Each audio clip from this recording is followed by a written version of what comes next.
Now joined by the insiders, Chris Johnston and Pierre Lebrun. Pierre, Brad Treliving says the DNA has to change. What do you make of that? Yeah, what do you read into that? It came right after speaking to the disappointment of how the Leafs played in Game 5 and Game 7. So he doesn't have his head in the sand as to what this team has done in the big games here over the last decade. And let's remember, this is Brad Treliving's second year. He hasn't lived all this playoff scarring, as he referred to it.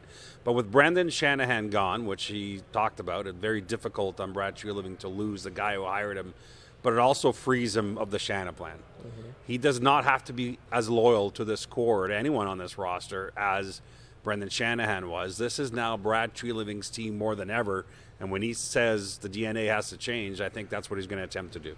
Well, if Mitch Marner leaves, things are going to change. It's going to feel different. Treliving joked he was surprised it took 3 questions to get to questions about Marner. Chris, when he did answer the questions about Marner, what do you make of how he handled it? I was surprised by how nice he was, frankly. And look, I get it. It's still a month till July 1st, and there's a lot of things that can happen in that period of time. But let's face it, Marner has refused to negotiate with the Leafs. He refused to be traded by the Leafs, and he refused to say he wants to be part of the Leafs moving forward at multiple junctures in this season, including last week. And so everything points to him becoming the rare superstar NHL player who is going to hit free agency. And in this case, he's choosing not to sign with his hometown team. And so, I think in that case, it's going to be incumbent upon the Leafs to how they message that, how they handle that. I do appreciate, Brad Treliving mentions it's an emotional time. He's told Mitch that they want to let things die down and see where things end up. But, the writing is on the wall here. And, I have to believe that the main reason not to maybe agitate a little further in that direction is we have to see if there's still a chance for the Leafs to work with Marner's camp on what would be a sign and trade. Trading his rights to another team. Maybe they can get something tangible back then to at least salvage something here. But at this point, it doesn't look that way. It looks like Mitch Marner is very intent on going to July 1st, walking out the door, and that would leave the Leafs with nothing in return. Another core player is Morgan Rielly, who has had more playoff scarring than Morgan Rielly, the veteran defenseman of the Toronto Maple Leafs.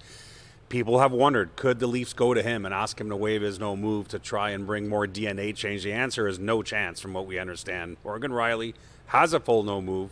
He loves being a Leaf. That's certainly absolutely his right to evoke the no trade. That's why you negotiate one-year deals. So I don't think that needs to be a talking point going forward here. And Treliving said he felt that Rielly started playing better as the season progressed. This is the first time we heard from Treliving since the season ended and since the Brendan Shanahan news broke. Pierre, how do you think things are going to change for Treliving now with this new relationship? So I know a lot of people are wondering why it took so long for the Leafs GM to meet the media. Part of it is that he wanted to have a series of meetings with his new day-to-day boss, Keith Pelly. As he said today, they don't really have a relationship. It is starting now. And so they did have those meetings. And I think that Brad Treliving came out of those meetings having a better understanding of what his life is going to be like now. I think he's comfortable with what he heard from Keith Pelly. But let's also be real about this. They're in the infancy of that relationship. This is a big 12 months between the MLSE CEO and the GM of the Leafs. And as this infancy grows into something that's working day to day, I'm just curious where Craig Berube ends up in the sort of hierarchy here. And maybe there's no change, right? Brad Treliving mentioned he's had a great relationship with Berube during their time here, a year together.